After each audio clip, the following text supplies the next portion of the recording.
اعوذ باللہ من الشیطان الرجیم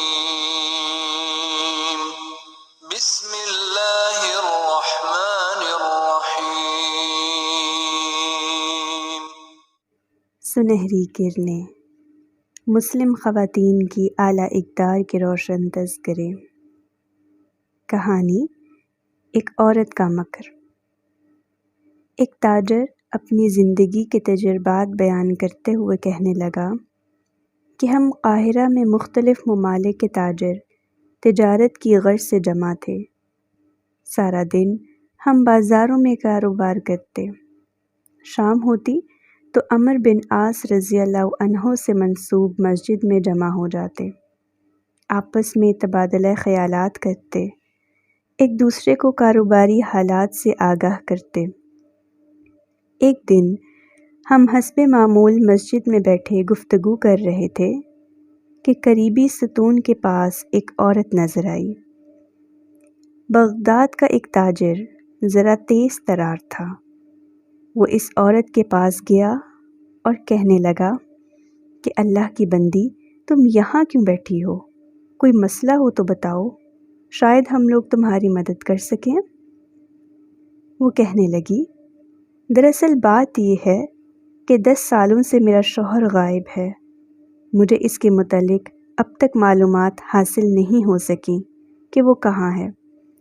اب میری زندگی تنِ تنہا گزر رہی ہے، میرے پاس نان و نفقہ بھی نہیں ہے، اس لیے میں قاضی صاحب کی خدمت میں حاضر ہوئی تھی کہ وہ کوئی مناسب رشتہ دیکھ کر میری شادی کریں تاکہ مشکلات زندگی کا کوئی حل نکل سکے، مگر قاضی صاحب نے میری شادی کرنے سے انکار کر دیا۔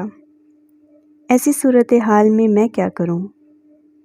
میں ایک ایسے آدمی کی تلاش میں ہوں جو قاضی کے پاس چل کر خود بھی شہادت دے اور اپنے ساتھیوں سے بھی شہادت دلوائے کہ میرا شوہر انتقال کر چکا ہے یا مجھے طلاق دے چکا ہے، تاکہ میں کسی طرح شادی کر سکوں، یا کم از کم وہ قاضی کے پاس چل کر یہ کہہ دے کہ یہ میری بیوی ہے اور میں اس کو طلاق دیتا ہوں، تاکہ عدت گزرنے کے بعد میں دوسری شادی کر لوں۔ تاجر نے یہ سن کر عورت سے کہا، تم مجھے 1 دینار دو، اس کے عوض میں قاضی کے سامنے اقرار کر لوں گا کہ تم میری بیوی ہو، اور پھر قاضی کے سامنے تمہیں طلاق بھی دے دوں گا۔ عورت نے روتے روتے چند سکے نکالے جو 1 دینار سے بھی کم تھے، اور کہنے لگی، اللہ کی قسم میرے پاس ان سکوں کے سوا کچھ بھی نہیں ہے۔ تاجر نے عورت سے وہ سکے لیے اور اگلے دن قاضی کی خدمت میں حاضر ہو گیا۔ ہم دیگر تجار دن بھر اپنے اس بغدادی ساتھی کا انتظار کرتے رہے، مگر وہ اس دن نہیں آیا۔ اگلے دن جب وہ ہمارے پاس آیا تو ہم نے اس سے دریافت کیا، کل تم کہاں چلے گئے تھے؟ ہم تمہارا انتظار کرتے رہے، ہمیں بتاؤ کیا واقعہ پیش آیا؟ وہ کہنے لگا، چھوڑو جی، تمہیں میری کل کی غیر حاضری سے کیا لینا دینا؟ میرے ساتھ جو بیتی وہ میں بتانا پسند نہیں کرتا کہ اس میں میری سبقی ہے۔ ہم لوگوں نے اسے مجبور کیا اور کہا، نہیں، حقیقت حال سے آگاہ کرو، ہمیں ضرور بتاؤ۔ وہ ہمیں بتانے لگا۔ میں اس عورت کے ساتھ قاضی کی خدمت میں حاضر ہوا تو عورت نے قاضی کے سامنے بیان دیا کہ یہ میرے شوہر ہیں جو 10 سال سے غائب تھے۔ اب میں اپنے اس شوہر سے طلاق چاہتی ہوں، اس لیے قاضی صاحب ہمارے درمیان جدائی کرائیں۔ قاضی صاحب کے دریافت کرنے پر میں نے عورت کی ساری باتوں کی تصدیق کر دی۔ چنانچہ قاضی عورت سے مخاطب ہوا، کیا تم اپنے شوہر کو اپنے تمام حقوق سے بری کرتی ہو؟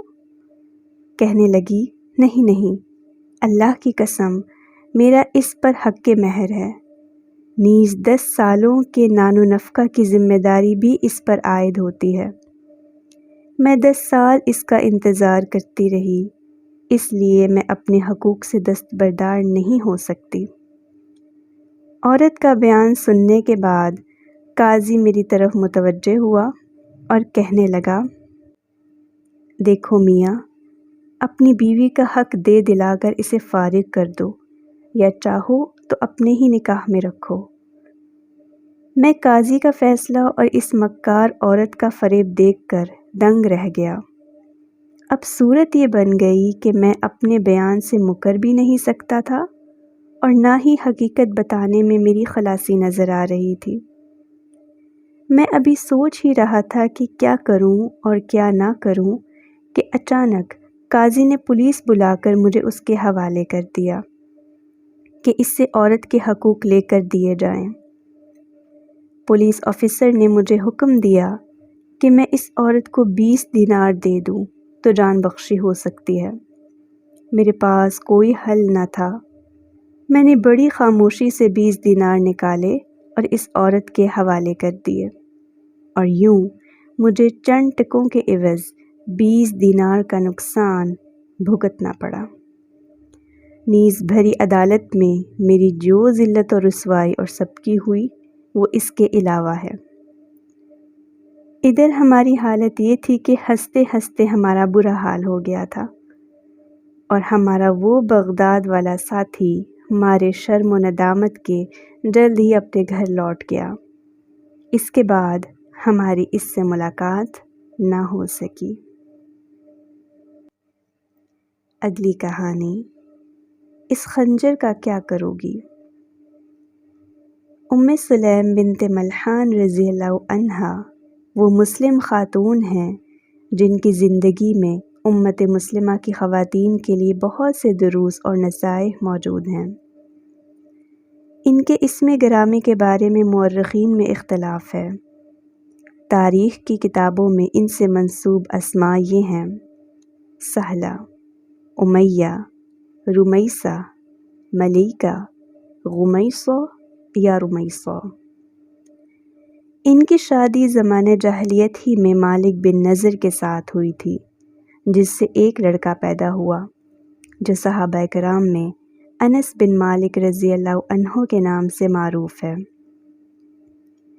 انصاریوں میں سے جن لوگوں نے اسلام قبول کرنے میں پہل کی ان میں ام سلیم رضی اللہ عنہا بھی شامل تھیں۔ جب انہوں نے اپنے اسلام کا اعلان کیا تو ان کا شوہر مالک بن نضر آگ بگولا ہو گیا، جو ان دنوں کسی سفر پہ تھا۔ سفر سے واپس آتے ہی گرجتے ہوئے پوچھا، کیا تو اپنے دین سے مرتد ہو گئی؟ ام سلیم نے جواب دیا، میں بے دین نہیں ہوئی بلکہ میں نے اسلام قبول کیا ہے اور مومنہ بن گئی ہوں۔ ام سلیم رضی اللہ عنہا اپنے لاڈلے انس کو خوب خوشی خوشی کھلاتی تھیں اور بچے کو بار بار تلقین کرتی تھیں کہ کہو لا الہ الا اللہ محمد الرسول اللہ، اور چھوٹا سا بچہ لڑکھڑاتی زبان سے یہ جملہ ادا کرنے کی کوشش کرتا جیسا کہ اس عمر کے بچے سکھلائی ہوئی بات کی زبان سے ادائیگی کرتے ہیں۔ ام سلیم رضی اللہ عنہا کے شوہر نے سوچا کہ اس کا ننھا سا بچہ بھی ماں کے نقش قدم پہ چل پڑے گا، کیونکہ بچوں کی پرورش میں ماؤں کا کردار بہت ہی نمایاں ہے۔ ام سلیم بچے کو ایمان اور اسلام کی تلقین کیے جا رہی تھیں، لہٰذا شوہر نے ڈانٹ کر بیوی سے کہا، میرے بچے کو بگاڑنے کی کوشش نہ کرو۔ ام سلیم اس کے جواب میں کہتی، میں اپنے بچے کو بگاڑ نہیں رہی ہوں بلکہ اس کی زندگی سنوار رہی ہوں۔ پھر کچھ دنوں بعد ان کا شوہر مالک بن نضر ملک شام کی طرف کسی کام سے نکلا۔ وہاں اس کے کسی دشمن نے اسے موت کے گھاٹ اتار دیا۔ جب شوہر کی موت کی خبر ام سلیم کو پہنچی تو انہوں نے کہا، کوئی بات نہیں، میں اس وقت تک اپنے صاحبزادے کا دودھ نہیں چھڑاؤں گی جب تک کہ وہ خود نہ چھوڑ دے، اور جب تک وہ بڑا ہو کر لوگوں کی مجلسوں میں اٹھنے بیٹھنے کے قابل نہیں ہو جاتا میں دوسری شادی بھی نہیں کروں گی۔ اس لیے حضرت انس بن مالک رضی اللہ عنہ کہا کرتے تھے، اللہ تعالیٰ میری طرف سے میری والدہ کو جزائے خیر عطا فرمائے، انہوں نے میری پرورش میں کوئی کسر نہیں چھوڑی، اس کا حق ادا کر دیا۔ جب ان کی عدت پوری ہو گئی تو ابو طلحہ جو اس وقت مشرک تھے، انہوں نے ام سلیم رضی اللہ عنہا کو پیغام نکاح دیا۔ مسند احمد میں حضرت انس رضی اللہ عنہ سے مروی ہے کہ ابو طلحہ نے اسلام قبول کرنے سے قبل ام سلیم کو پیغام نکاح دیا تو انہوں نے کہا، اے ابو طلحہ، کیا تم دیکھتے نہیں کہ تمہارا معبود زمین کی پیداوار ہے؟ ابو طلحہ نے جواب دیا، ہاں۔ ام سلیم نے کہا، تمہیں کسی درخت کے آگے سر جھکاتے ہوئے شرم نہیں آتی؟ اگر تم اسلام قبول کر لو تو تمہارا اسلام ہی میرا حق مہر ہوگا۔ ایک روایت کے مطابق انہوں نے پیغام نکاح کے جواب میں کہا، میں تمہاری طرف راغب ہوں، تمہارے جیسے آدمی کے پیغام نکاح کو رد نہیں کیا جاتا، مگر تم ایک مشرک ہو اور میں مسلمان۔ اگر تم مسلمان ہو جاؤ تو مجھے مہر نہیں چاہیے۔ ایک روایت کے مطابق انہوں نے جواب میں کہا، کیا تمہیں لکڑی کے بنے ہوئے ایک بت کے سامنے سجدہ ریز ہوتے ہوئے شرم نہیں آتی، جس کا درخت زمین سے پیدا ہوا اور فلاں قبیلے کے ایک حبشی نے اسے گھڑ کر تیار کیا؟ طبقات ابن سعد کی روایت کے مطابق ام سلیم نے ابو طلحہ کا پیغام نکاح سن کر کہا تھا، میں اس آدمی یعنی محمد صلی اللہ علیہ وسلم پر ایمان لائی ہوں اور میں نے گواہی دی ہے کہ وہ اللہ کے رسول ہیں۔ اگر تم میرے نقش قدم پہ چلتے ہوئے اسلام میں داخل ہو جاؤ تو میں تم سے شادی کر لوں گی۔ ابو طلحہ نے ام سلیم رضی اللہ عنہا کا دو ٹوک فیصلہ سن کر کہا، اچھا، مجھے اپنے معاملے میں سوچ بچار کر لینے دو۔ پھر انہوں نے اپنے اسلام کا بھی اعلان کر دیا اور کہا کہ میں بھی اسی دین پر ہوں جس پر تم ہو۔ ان تمام جوابات پہ غور کریں۔ ام سلیم رضی اللہ عنہا کا عقیدہ کتنا زبردست تھا اور اسلام سے محبت کتنی شدید۔ پھر ابو طلحہ رضی اللہ عنہ کی ام سلیم رضی اللہ عنہا کے ساتھ شادی ہو گئی اور اسلام مہر قرار پایا۔ ام سلیم کو رسول اکرم صلی اللہ علیہ وسلم سے بہت زیادہ محبت تھی۔ ان کی خواہش تھی کہ ان کا بچہ بھی آپ صلی اللہ علیہ وسلم کے دامن تربیت میں پروان چڑھے۔ ان کی رسول اکرم سے از حد محبت اور لگاؤ کا اندازہ اس بات سے لگائیے کہ ایک مرتبہ ام سلیم نے اپنے بیٹے انس رضی اللہ عنہ کو رسول اکرم صلی اللہ علیہ وسلم کی خدمت میں پیش کر کے کہا، اے اللہ کے رسول، یہ انس میرا بیٹا آپ کا خادم ہوگا، میں اسے آپ کی خدمت کے لیے وقف کر رہی ہوں، آپ اس کے لیے دعا فرمائیں۔ چنانچہ آپ صلی اللہ علیہ وسلم نے حضرت انس رضی اللہ عنہ کے لیے دعا فرمائی، اے اللہ، اس کو کثرت سے مال اور اولاد عطا فرما اور جو کچھ تو اسے عطا فرما اس میں برکت دے۔ سنن ترمذی۔ امام ترمذی کہتے ہیں کہ یہ حدیث صحیح حسن ہے۔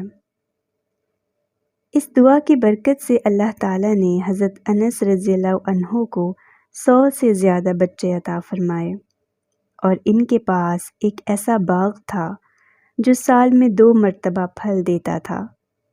اس باغ میں ایک خوشبودار پودا تھا جس کی خوشبو کستوری کی طرح تھی۔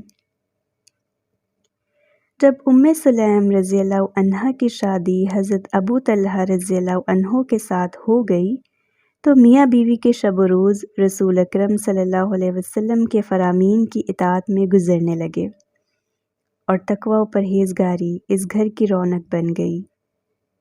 ام سلیم کی زندگی کا وہ واقعہ امت مسلمہ سے تعلق رکھنے والی ماؤں کے لیے نہایت نصیحت آمیز ہے جب ان کے لخت جگر کا انتقال ہو گیا اور وہ کمال عقل و دانش سے اپنے شوہر کے درد کا مداوا بن گئیں، جبکہ آج کل کی عورتیں بچے کی وفات کی خبر سن کر واویلا کرنے لگتی ہیں اور حواس کھو بیٹھتی ہیں۔ قارئین کرام، آپ نے اللہ کے رسول صلی اللہ علیہ وسلم کی بچوں سے محبت کے حوالے سے ایک واقعہ یقیناً پڑھا ہوگا کہ ایک انصاری بچہ جس کا نام ابو عمیر تھا، چڑیا کی شکل و شباہت والے ایک پرندے نغیر سے کھیلا کرتا تھا۔ اتفاق کی بات ہے کہ وہ پرندہ وفات پا گیا۔ ابو عمیر خاصا غمگین ہوا۔ اللہ کے رسول صلی اللہ علیہ وسلم اس کے پاس تشریف لے گئے، محبت سے اس کا کان پکڑا اور فرمایا، اے ابو عمیر، نغیر کو کیا ہوا؟ اس بچے کی وفات کا واقعہ صحیح مسلم میں ہے۔ انس بن مالک رضی اللہ عنہ کا بیان ہے کہ حضرت ابو طلحہ رضی اللہ عنہ گھر سے باہر تھے۔ ان کا ایک بیٹا جو ام سلیم کے بطن سے تھا، ان کی عدم موجودگی میں وفات پا گیا۔ ام سلیم نے اپنے گھر والوں سے کہا کہ جب ابو طلحہ گھر آئیں تو تم لوگ انہیں بچے کی وفات کے بارے میں کوئی خبر نہ دینا۔ جب ابو طلحہ گھر آئے تو پوچھا، بچے کا کیا حال ہے؟ ام سلیم نے کہا، اسے پہلے کی نسبت بہت آرام ہے۔ ابو طلحہ مطمئن ہو گئے۔ تھوڑی دیر بعد ام سلیم نے ان کے سامنے رات کا کھانا پیش کیا۔ جب وہ کھانا کھا چکے تو ام سلیم نے خاص اہتمام سے بنا و سنگار کیا اور پھر حق زوجیت ادا کی۔ جب انہوں نے دیکھا کہ ابو طلحہ ہر طرح سے پرسکون ہیں تو وہ شوہر سے یوں گویا ہوئیں، آپ بتائیں کہ اگر کچھ لوگ کسی گھر والوں کے مانگنے پر کوئی چیز عاریتاً دیں، پھر وہ اپنی چیز واپس مانگیں تو کیا گھر والوں کو اسے روکنے کا کوئی حق ہے؟ ابو طلحہ نے کہا، ہرگز نہیں۔ ام سلیم نے کہا، تو پھر آپ اپنے بچے کو بھی ویسا ہی تصور کریں۔ یہ سن کر ابو طلحہ سخت جھنجھلاہٹ کا شکار ہوئے اور کہنے لگے، تم نے مجھے پہلے خبر نہیں دی، یہاں تک کہ میں جنبی ہو گیا، اب جا کر میرے بیٹے کے متعلق بتا رہی ہو؟ پھر انہوں نے رسول اکرم صلی اللہ علیہ وسلم کی خدمت میں پہنچ کر حقیقت حال بیان کی۔ آپ نے فرمایا، کیا آپ لوگوں نے گزشتہ رات ازدواجی تعلق قائم کیا؟ عرض کیا، ہاں۔ آپ نے فرمایا، اے اللہ، ان کی گزشتہ رات میں برکت عطا فرما۔ چنانچہ آپ کی دعا کے نتیجے میں عبداللہ بن ابو طلحہ کی پیدائش ہوئی۔ محدثین کرام نے لکھا ہے کہ ام سلیم کا اللہ کے رسول صلی اللہ علیہ وسلم کے ساتھ اس قسم کا رشتہ تھا جس سے وہ آپ سے پردہ نہیں کرتی تھیں۔ غالباً ننیال کا رشتہ تھا۔ وہ خالہ تھیں یا رضائی خالہ۔ رسول اکرم صلی اللہ علیہ وسلم گاہے بگاہے ام سلیم کے گھر تشریف لے جایا کرتے تھے۔ وہ آپ کے لیے کچھ کھانے پینے کی چیزیں تیار رکھتی اور آپ کو ہدیہ دیا کرتی۔ جب رسول اکرم صلی اللہ علیہ وسلم ام سلیم کی ملاقات کو جاتے اور سو جاتے تو وہ آپ کے بدن سے نکلنے والا پسینہ بوتل میں جمع کر لیتی اور اسے خوشبو کے ساتھ استعمال کرتی۔ ام سلیم رضی اللہ عنہا رسول اکرم صلی اللہ علیہ وسلم کے ساتھ جنگوں میں بھی شریک ہوا کرتی تھیں۔ جنگ احد میں یہ شریک تھیں اور پیاسے مجاہدین اور زخمیوں کو پانی پلاتی تھیں۔ فتح مکہ کے بعد جنگ حنین میں بھی یہ شریک تھیں۔ ان دنوں یہ حمل سے تھیں اور ان کے بطن میں عبداللہ بن ابی طلحہ تھے۔ حنین کے دن انہوں نے اپنی کمر سے ایک خنجر لٹکا رکھا تھا۔ ابو طلحہ نے رسول اکرم سے اس بات کا ذکر کیا تو آپ نے پوچھا، اس خنجر کا کیا کرو گی؟ ام سلیم نے جواب دیا، میں نے خنجر اس لیے تیار کیا ہے کہ اگر کوئی مشرک میرے قریب آئے گا تو اس سے میں اس کا پیٹ چاک کروں گی۔ یہ سن کر نبی صلی اللہ علیہ وسلم نے تبسم فرمایا، یعنی مسکرائے۔ سلیم رضی اللہ عنہا کی دینی غیرت و حمیت کا یہی نتیجہ تھا کہ اللہ تعالیٰ نے اپنے رسول کی زبانی انہیں دنیا میں ہی خوشخبری سنا دی تھی۔ صحیح مسلم میں حضرت انس بن مالک سے مروی ہے کہ نبی کریم صلی اللہ علیہ وسلم نے ایک مرتبہ فرمایا، میں نے جنت کی سیر کی تو مجھے قدموں کی چاپ سنائی دی۔ میں نے پوچھا یہ کون ہیں؟ فرشتوں نے بتایا یہ غمیصہ بنت ملحان انس بن مالک رضی اللہ عنہ کی والدہ ہیں۔ یہ الفاظ صحیح مسلم کے ہیں۔ اگلی کہانی، وہ تو عورت کے حق میں موت ہے۔ وہ ایک عام سا آدمی تھا اور خاصی مدت سے ایک عرب ملک میں مقیم تھا۔ اس کے بیوی بچے اس کے پاس تھے۔ محدود آمدنی کے باوجود وہ اپنی زندگی سے خاصا مطمئن تھا۔ اس کا گھر، اس کی محبت کرنے والی بیوی اور بچے تھے۔ مستقبل کی ذمہ داریوں کے احساس نے اسے مجبور کیا کہ وہ ٹیکسی چلایا کرے تاکہ آمدنی میں اضافہ ہو، اور پھر وہ ٹیکسی ڈرائیور بن گیا۔ ایک دن وہ معمول کے مطابق ٹیکسی لے کر نکلا۔ سواری کے انتظار میں تھا۔ مغرب کا وقت ہوا چاہتا تھا کہ برقعے میں ملبوس ایک عورت نے ٹیکسی کو اشارہ کیا۔ اس نے ٹیکسی روک لی۔ عورت نے کہا کہ فوری طور پہ ہسپتال کے ایمرجنسی وارڈ میں لے چلو، میں زچگی کی حالت میں ہوں۔ اس نے ٹیکسی دوڑائی اور فوری طور پہ ہسپتال پہنچ گئے۔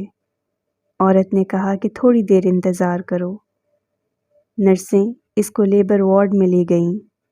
ادھر ہسپتال کے ایک ملازم نے ڈرائیور سے پوچھا کہ اس کا ایڈریس اور فون نمبر کیا ہے۔ اس نے اس کو معمول کا معاملہ سمجھا کیونکہ وہ مریضہ کو لے کر آیا تھا، چنانچہ وہ اپنا فون نمبر دے کر چلا آیا۔ رات کے وقت اسے ہسپتال سے فون آیا کہ تمہارے ہاں بیٹا ہوا ہے، لہٰذا فوری طور پہ ہسپتال آ جاؤ۔ اس نے جواب دیا کہ تمہیں غلط فہمی ہوئی ہے، میری ایک ہی بیوی ہے جو گھر میں ہے۔ ہسپتال کے ملازم نے کہا کہ کوئی بات نہیں، تم ایک مرتبہ آؤ تو صحیح، تمہارا آنا نہایت ضروری ہے۔ تھوڑی دیر کے بعد ٹیکسی ڈرائیور ہسپتال پہنچ گیا اور جا کر میڈیکل سٹاف سے جھگڑا شروع کر دیا کہ تم لوگوں نے مجھ پر نہایت ہی گھٹیا الزام لگایا ہے۔ اللہ کا شکر ہے کہ میری بیوی کو پتہ نہیں چلا، ورنہ گھر میں قیامت برپا ہو جاتی کہ میں نے ایک اور شادی کر رکھی ہے۔ میری بیوی بچے کیا سوچیں گے؟ ملازمین نے کہا کہ ہمارا اس میں کوئی قصور نہیں۔ جس عورت کو تم ٹیکسی میں لے کر آئے تھے، اس سے جب پوچھا گیا کہ تمہارا خاوند کون ہے تو اس نے تمہارا نام لیا۔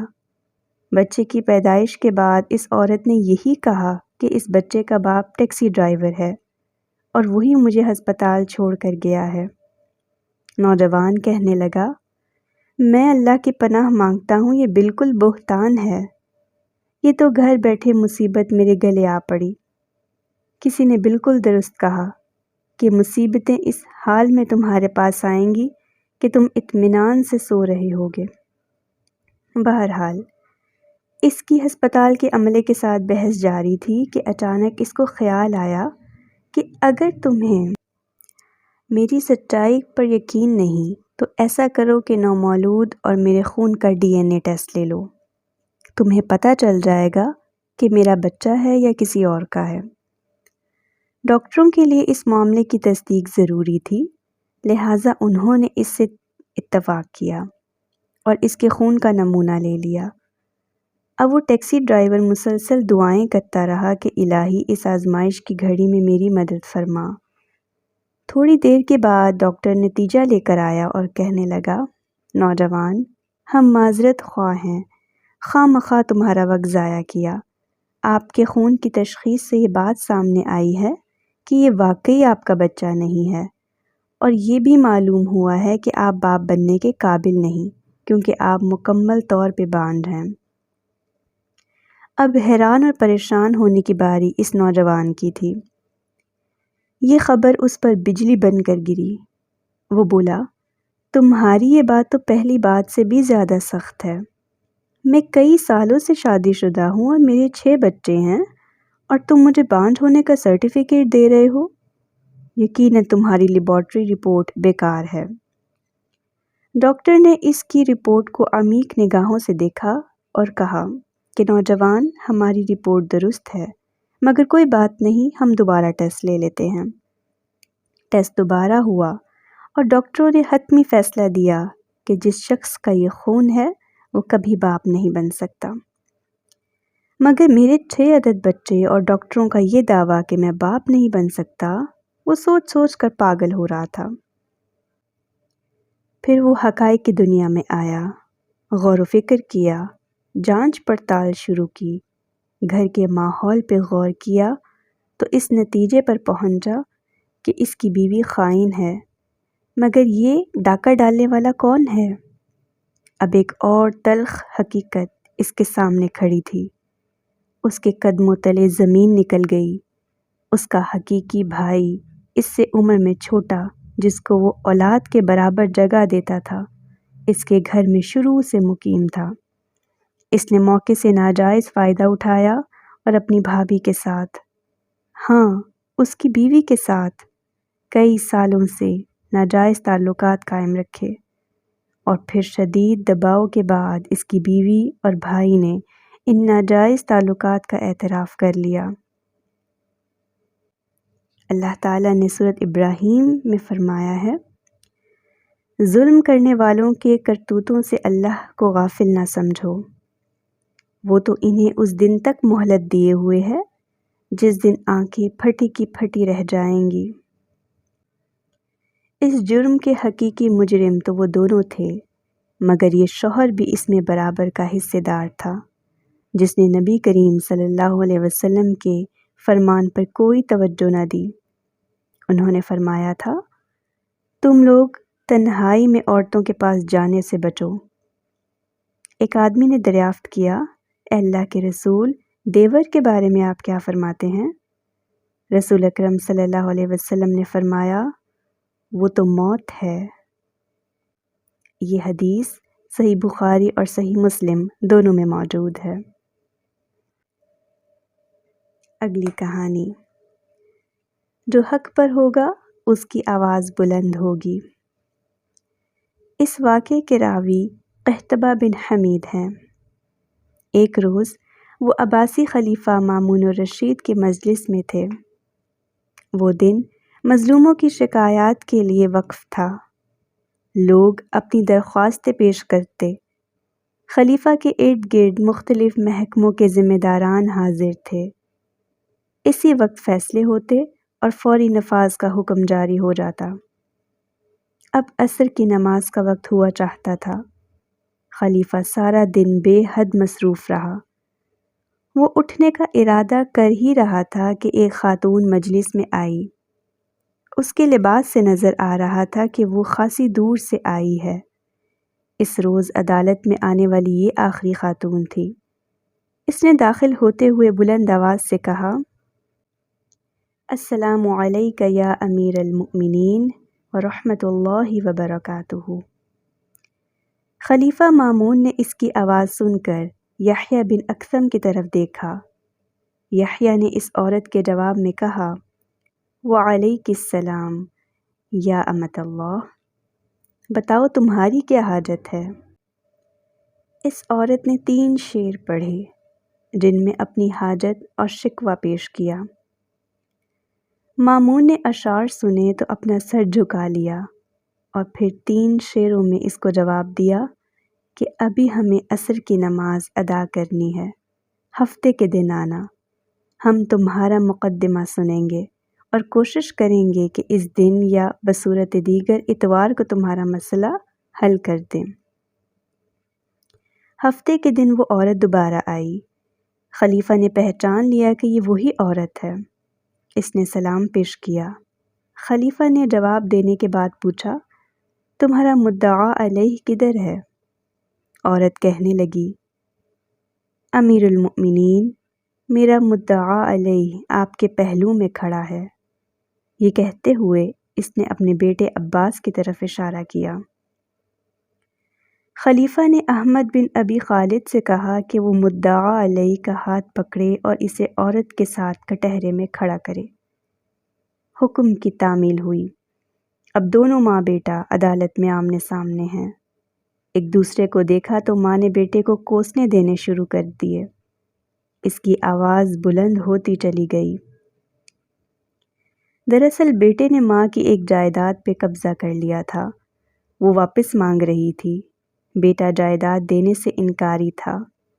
مجلس میں جب شور زیادہ ہونے لگا تو احمد بن ابی خالد نے عورت سے کہا کہ اللہ کی بندی، اپنی آواز کو نیچا کرو، تم کسی عام مجلس میں نہیں بلکہ خلیفہ کی مجلس میں ہو، جس کے کچھ آداب ہیں۔ خلیفہ مامون نے احمد بن ابی خالد سے کہا، احمد، اسے کچھ نہ کہو، اسے بولنے دو، حق نے اس کی آواز کو بلند کر دیا ہے اور اسی حق نے اس کے بیٹے کو گونگا بنا دیا ہے۔ خلیفہ نے مقدمہ سننے کے بعد فیصلہ دیا، عباس، اپنی والدہ کی جائیداد فوراً واپس کرو۔ پھر اس عورت کے شہر کے گورنر کو خط لکھوایا کہ اس عورت کے ساتھ حسن سلوک اور تعاون کیا جائے، اس کی جائیداد واپس کروائی جائے۔ خلیفہ نے اپنی طرف سے بھی عورت کے لیے نفقے کا حکم جاری کر دیا۔